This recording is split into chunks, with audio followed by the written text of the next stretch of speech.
الحمد لله رب العالمين والصلاة والسلام على رسوله الكريم أما بعد فأعوذ بالله من الشيطان الرجيم بسم الله الرحمن الرحيم إن الشرك لظلم عظيم صدق اللہ العظیم۔ واجب الاحترام سامعین، السلام علیکم ورحمۃ اللہ وبرکاتہ۔ آیت کریمہ جو تلاوت کرنے کی سعادت حاصل کی ہے، اس کا ترجمہ یوں ہے کہ بے شک شرک عظیم ظلم ہے۔ تو اس حوالے سے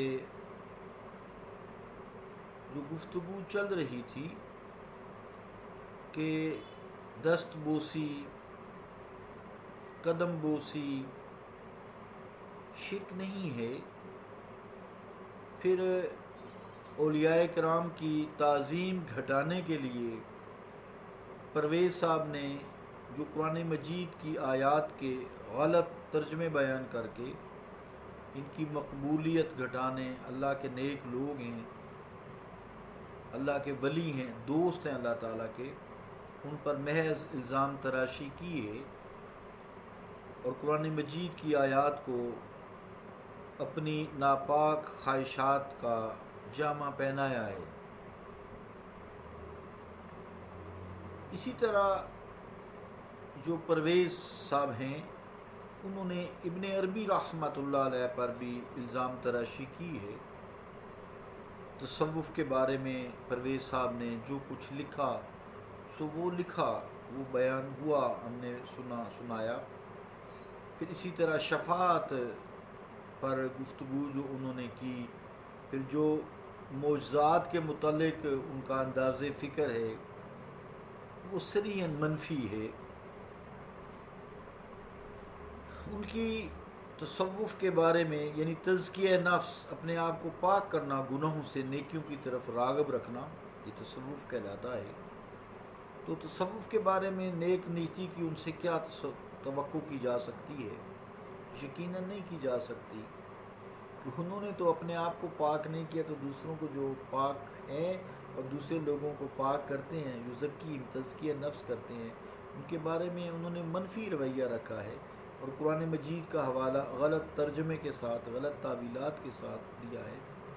بہرحال پرویز صاحب نے حضرت ابن عربی رحمۃ اللہ علیہ پر جو الزام لگایا وہ یہ لگایا کہ حضرت ابن عربی رحمۃ اللہ علیہ حلول کے قائل تھے۔ حلول کو سمجھیے، حلول یہ ہوتا ہے کہ یہ عقیدہ رکھنا کہ اللہ تعالیٰ کی ذات، صفات، کمالات کسی مخلوق میں حل ہیں۔ جیسے پانی میں چینی حل ہو جاتی ہے، چینی پہلے تو نظر آتی ہے لیکن پھر نظر نہیں آتی، لیکن محسوس ہوتی ہے کہ یہ شربت ہے، میٹھا ہے، پانی میٹھا ہو گیا ہے۔ تو جو عقیدہ حلول ہے وہ کفرانہ ہے، مشرکانہ ہے، یہ مسلمان کا عقیدہ نہیں ہو سکتا۔ جیسے عیسائی ہیں، وہ حلول کے وہ بھی قائل ہیں، ان کے 72 فرقے ہیں، یہودیوں کے 72 فرقے ہیں، مختلف فرقے مختلف رنگ کی بولیاں بولتے ہیں، تو وہ ان میں حلول کے بھی قائل ہیں کہ جی اللہ اللہ ہے۔ حضرت عیسیٰ علیہ الصلوۃ والسلام چونکہ بن باپ ہیں، تو اللہ کی جو صفات ہیں حضرت عیسیٰ میں حلول ہیں۔ یہ کفریہ عقیدہ ہے۔ اللہ تعالیٰ صفات ضرور عطا کرتا ہے، لیکن اپنی اس کی جو صفات ہیں کسی مخلوق میں حلول نہیں ہے، یہ کھلا کھلا واضح شرک ہے۔ اسی طرح یہودی بھی یہی کہتے ہیں کہ حضرت عزیر میں حلول ہیں، اللہ کی صفات، ذات، یہ بھی مشرکانہ عقیدہ ہے۔ یا وہ بیٹا جانتے ہیں، وہ تو سیدھا سمجھ آنے والا شرک ہے۔ اسی طرح ہندو ہیں، وہ بھی کہتے ہیں رب ہے، لیکن وہ بتوں میں حلول کیے ہوئے ہے۔ اب آپ حلول کو سمجھ گئے ہوں گے۔ تو پرویز صاحب نے حضرت ابن عربی رحمۃ اللہ علیہ پر جو الزام لگایا کہ ابن عربی رحمۃ اللہ علیہ حلول کے قائل تھے، تو یہ پڑھ کر انسان کو یقین ہو جاتا ہے کہ انہوں نے ابن عربی کو پڑھا ہی نہیں، بس ایسے ہی انہوں نے پڑھا ہی نہیں، اور اگر پڑھا ہے تو اسے سمجھ نہیں سکے.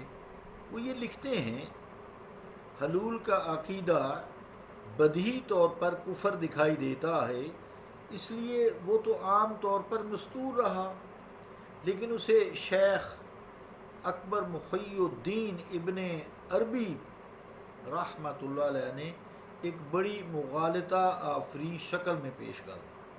استغفر اللہ، یہ پرویز صاحب نے لکھا ہے جی، حضرت اکبر محی الدین ابن عربی رحمۃ اللہ علیہ کے بارے میں.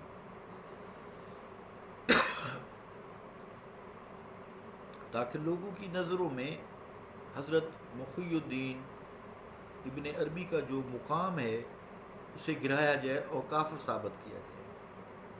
یہ باتیں کرنے کی بظاہر تو تک نہیں بنتی، لیکن یہ فرقہ چونکہ زوروں پر کام کر رہا ہے، اس لیے ہمیں ہر چیز ذہن میں رکھنی پڑتی ہے، اس پر بات کرنی پڑتی ہے.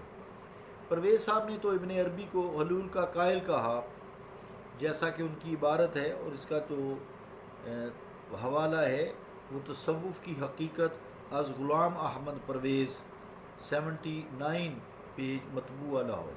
یہ اس پر انہوں نے لکھا ہے کہ لکھتے ہیں کہ حلول کا عقیدہ، جو میں نے پہلے بھی پڑھا ہے، حلول کا عقیدہ بدیہی طور پر کفر دکھائی دیتا ہے، اس لیے وہ تو عام طور پر مستور رہا، لیکن اسے شیخ اکبر محی الدین ابن عربی رحمۃ اللہ علیہ نے ایک بڑی مغالطہ آفرین شکل میں پیش کر دیا.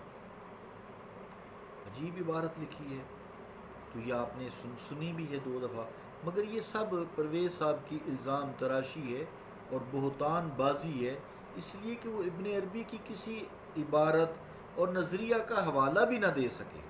یہ حوالہ ہوتا ہے نا، جیسے بھی میں نے پرویز صاحب کا حوالہ دیا ہے، کوئی حوالہ نہ دے سکے، اور حوالے کے بغیر کسی بات کو اہل علم تسلیم نہیں کرتے. حوالہ دیں جی، کہاں سے لیا آپ نے؟ جیسا کہ پرویز صاحب نے ابن عربی کا کوئی حوالہ دیے بغیر ہی ان کو حلول کا قائل کہہ دیا، اور قائل کہنے کے پردے میں ان کی تکفیر کی، یعنی انہیں کافر کہا کہ وہ کافر تھے. استغفر اللہ، وہ تو اللہ تعالیٰ کے مقبول بندوں میں سے ہیں. تو پرویز صاحب کے رد میں عربی عبارت کی عبارت ما ترجمہ بھی اب میں انشاءاللہ تعالیٰ وقت پورا ہوا کل پیش کروں گا، تو انشاءاللہ تعالیٰ اس کو آپ سمجھ جائیں گے کہ کس طرح پرویز صاحب نے اندر ہی لوگوں کو دین اسلام سے گمراہ کرنے کی کوشش کی ہے. صلی اللہ تعالیٰ علی رسول خیر خلقہ محمد وعلی آلہ و اصحابہ اجمعین برحمتک یا ارحم الراحمین.